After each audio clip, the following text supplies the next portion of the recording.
I'm here in front of Maharishi Patanjali Golden Dome, which was built in 1979 by young governors and siddhas who volunteered their time, and the architect was Henry Clark.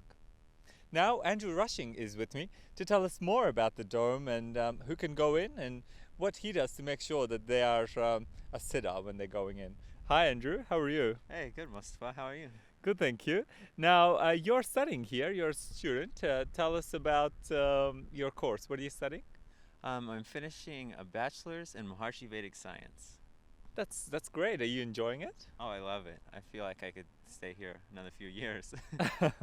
Well, that's the feeling that I'm getting from the students when I speak to them. They say that the knowledge is so beautiful and it's so nourishing to be here, and they don't want to actually leave. That's true, yeah. Okay, so tell us about the dome. Now, we know that it was built in 1979, when they started building it. When did they finish it? They finished they inaugurated it in January 1980 and then put the roof on in the spring of 1980. Great, and then we saw hundreds of young people rushing into the dome and doing the yogic flying. Now, there is a system when you go in the dome. You have to have a badge. Tell us about this. Right, yeah. Just to make sure that everyone coming in has done the TM City program course, everyone just has a badge that has their name and their picture and the date, and it gets checked on upon entry. And well, Andrew's not telling us, but he is the guy that actually checks my badge every time I go in, even though he knows me. Why do you have to check my badge every single time? I check for badges and make sure everyone's up to date, and if they're not up to date, then I just give them a little reminder to go to the course office and get a new sticker. Tell us how many people are in the domes right now? In the men's dome, my average count in the evenings is about 260 or so in the winter, and probably just a little less than that in the women's dome. Okay, so we have about 500 people that come and program every day in the domes in the Golden Dome and also the Women's Dome, which is currently blue. We'll be having a look at that as well. Why is the color blue for the Women's Dome? I was thinking the Men's Dome should be blue because blue is the guy's color.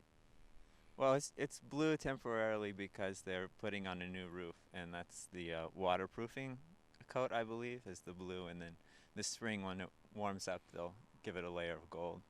Oh, great. Okay, so the ladies will also get the golden dome for their roof as well. Okay, tell us more about student life at MUM. What is that like? It's great. It's really the only place that you can have such such power added to your student life, because we have these golden domes here and we have a big coherence creating group, so it really adds something to the education. Great, and also the food is organic. I mean, I come from Australia, and organic food is, you know, quite expensive.